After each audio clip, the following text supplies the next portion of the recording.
All right, the users section.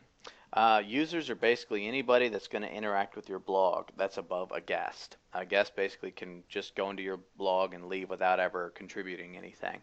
But users are going to have much more than that.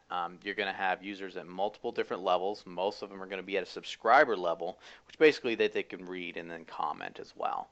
So basically, this is the user's overview where you can edit users and different actions such as that.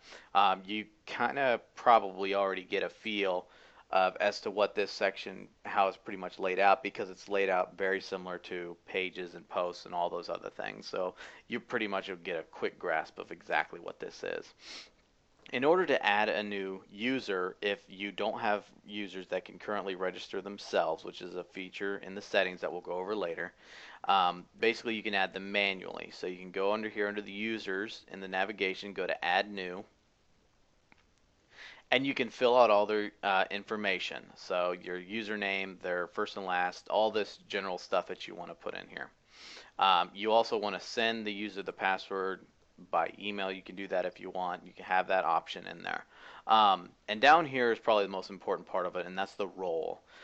Whenever you're adding a user, you want to be able to set the role to whatever they are going to be. There is 5 different roles available: subscriber, administrator, editor, author, and contributor. And depending on what you add depends on what they're going to be able to do.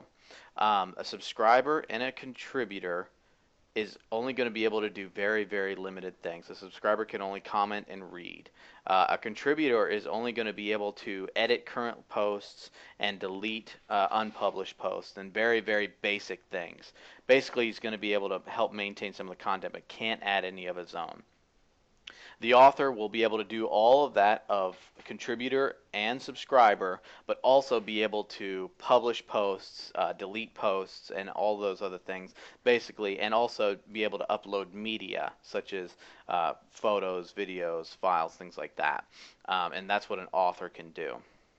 An editor can do almost everything that an administrator can that just basically pertains to content. They're going to be able to moderate comments. They're going to be able to approve posts and pages and things like that that the authors have put up. They're going to be able to do anything basically whenever it comes to content. So if it has something to do with content, then the editor is going to be able to do it. The administrator is going to basically be able to do everything that's in the site. That is the user that you are when you first installed your blog. You're going to be able to do everything content related plus all back-end stuff such as being able to plugins and themes and other such maintenance type things that are within the site is going to be as of an of an administrator's role. So actually, WordPress has a roles and capabilities list within its codex, which is basically like its gigantic instruction manual. And you can find that under roles and capabilities if you search the WordPress codex. And it actually has a table for you to look at exactly what each of the users can do. And a lot of people don't really know exactly what each user can do. So this actual table is very, very useful to have. So, and you can get that actually at the link at the bottom of the screen. So, and that is pretty much what you do to add a new user. Another thing you can do is you can edit your own current profile, and that's basically very straightforward.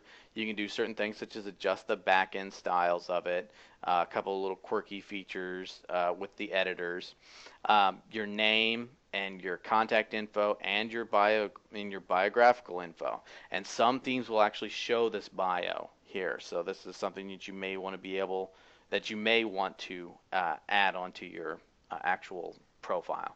And also you can do your password change right there. And if you click profile, everything will be updated. And that pretty much does it for users. There's a couple little settings that we'll go over later for individual user settings. And that pretty much does it. So we'll go on to the next section.